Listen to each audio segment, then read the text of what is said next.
And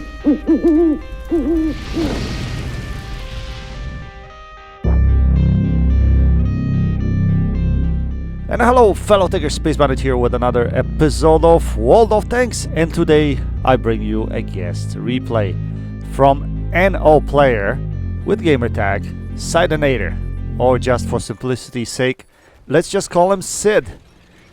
He is platooned with the Night Owls European contingent, Descane and Psydog, and he's gonna have himself a quite fantastic game on Sand River here. So he's an M46 button, Tier 9 American medium tank.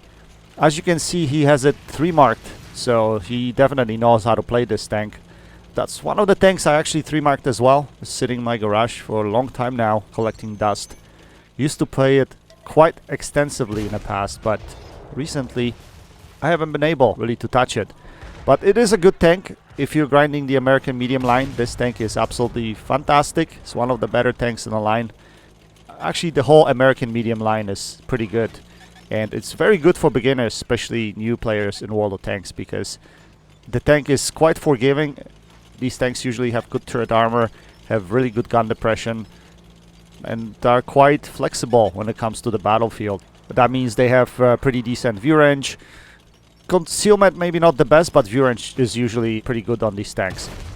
Anyway, so Sid gets himself in the center of the map here initially in the game, trying to probably figure out where the opposition is going, which way, and it looks like majority of the opposition is heading northeast. So he's gonna get himself into this position here. Now this position here is quite fantastic, to be honest, especially early in the game, because you are able to shoot to the north. If these guys show up, you can shoot around the corner right here like he's doing right now. You can also shoot south towards the enemy side of the field, and that dune in front of him will protect you in this position here, so you can hide. And if enemy wants to overexpose and shoot at you, they're usually subjected to fire from D1, D2 areas somewhere over there. Usually TD's like sitting in that area. So yeah, this position is quite safe, and as you can see here, he's gonna have shots all around, north and south. At the same time, he's got easy shots into encounter in case the opposition decides to go into encounter area. So this game is going to be quite closely contested early in the game. However, his team is going to dwindle later on. It looks like our Night Owls platoon tried to help him carry here, but it didn't really materialize. It wasn't really easy at the end. Actually, Sid is gonna end up in a quite tough situation at the end, and he's gonna have to scramble in order to survive, trying to win this game. And it's going to be fantastic show by him, to be honest, because he made all the right plays in this situation, especially when he's going to be outnumbered and he's going to have to make a decision on where to relocate in order to save himself and be able to still have impact on the game. So his gun is going to be firing all the time. As you can see, there's so many enemy tanks coming into this location here, this Tiger P right now, so he's going to try to get rid of him. He gets shut down right here, and now he's going to look for shots into these guys that are in A9 area, especially that Nameless. Can he get a shot into him? No, he cannot. But now he has that wreck in front of him, so he does have some protection. In case he needs to play hold down, he can play hold down. The biggest problem with his team right now is the fact that they haven't really won north, because north area, A8, A9 is very important, especially since his team didn't go south at all, and most likely the enemy tanks are going to approach from south side eventually. But he's going to concentrate his fire on this Object 704 big gun. He wants to take that out of the game, and that's fully understood. But he needs to be careful not to take any damage from him, because, you know, that's going to put him down in health significantly. So wisely, he was just firing at him in between his shots, and that's exactly the way to do it. Now he's going to push this Nameless right here, because it looks like his team is having trouble winning the north. So that's the right move. You got to be able to win at least one flank, right? Sitting in the middle is not going to help, because eventually you're going to get flanked from all directions. So he's doing the right thing here. He's trying to put some shells into this Nameless. Finally, he gets a good shot into his side right there. At the same time, he's going to try to check this side to see if there's anybody approaching from this direction. Very smart move in case someone was to get on his back. And there you go. There's another tank over here. that could be shooting him in the back. So he has to really pay attention to him. So I'm not sure what is the communication with these guys, but I'm pretty sure he's telling his platoon mates that that guy could be a problem over there. Plus there's another TD right there as well. So I think he decided to push the north right here. But since his friendly died, his friendly that was sitting at A6, now he's in a pickle, especially since the enemy started attacking his platoon mates right there. So he's going to try to support them as well as he can, but this STA is pretty much full health. So it's going to take a few shots in order to kill him, and his platoon mates go down. So take a look at this move. That's an amazing move. Like, he's actually going to get himself in a position where he isolates fire only to one flank, so that STA-1 cannot shoot at him, yet he still has shots into these guys on the north side. This is a very good defensive position. This corridor right here, he can pretty much funnel the enemies into his location right here. And he is going to be able to just isolate it to 1v1 fights. And that's exactly what he's going to do. So he's going to focus this Cheery first. But he's concerned with this STA that's approaching him. Unfortunately, he's going to go around him. That's the right move by the STA. But Sid manages to shut him down, taking only one hit from Cheery, who doesn't have the biggest alpha, so he didn't get hurt as much as he normally would. And he's playing it nicely, hold down, as you can see here. Keeps putting shells into this Cheery. The biggest problem is this Löwe. He's still alive. He still has a little bit of HP and a very good armor. So he's going to have to start paying attention to him in a split moment. There, Löwe is trying to push him. He's only on one shot. Take a look at how patient Sid is in this situation. He's not really pushing. He's taking really small increments and not overexposing. And that way he's able to take out the Löwe. And now that he's won the north flank, he can focus on the middle of the map. So, what do we have? We have 2v5 situation. Quite difficult situation still. Good thing for him is that he still has quite a bit of HP.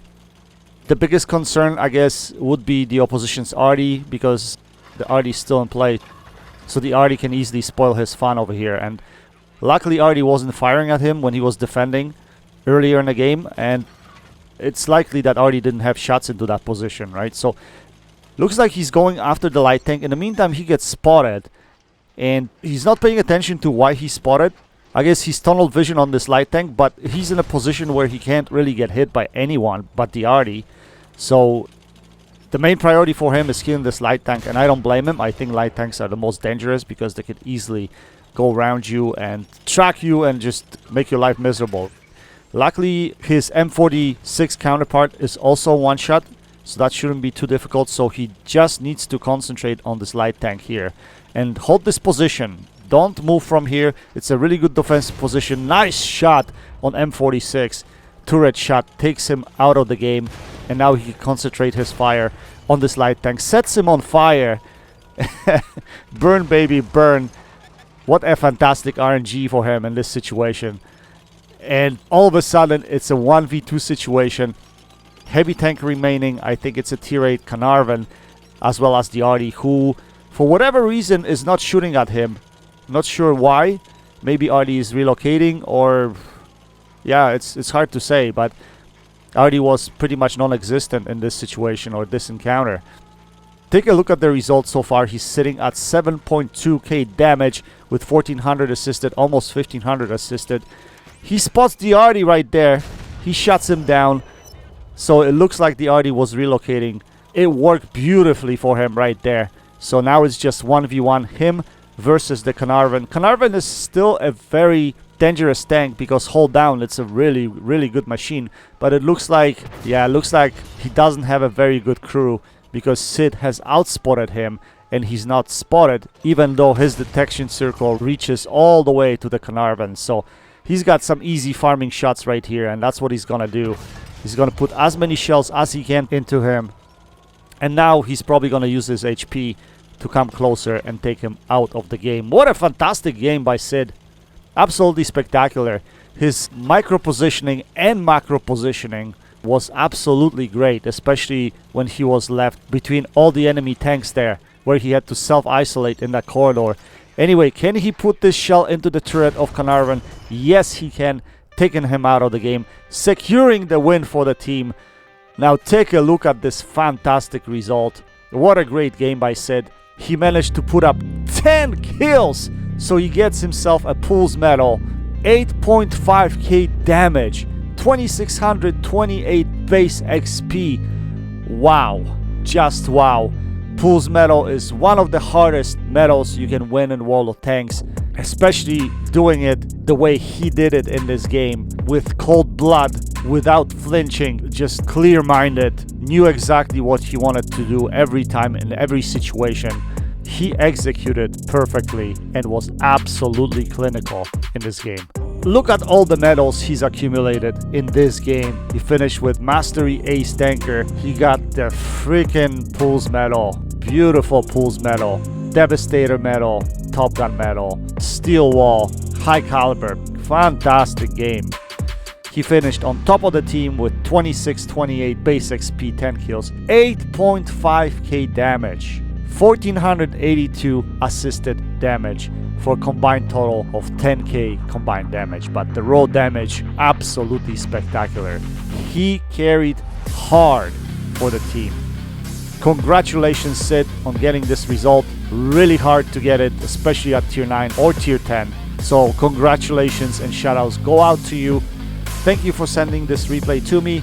I enjoyed commentating to it. Wishing you only games like that in the future. Anyway guys, I hope you enjoyed this video. That's it for now. Until next time, happy tanking, Space Bandit, checking out.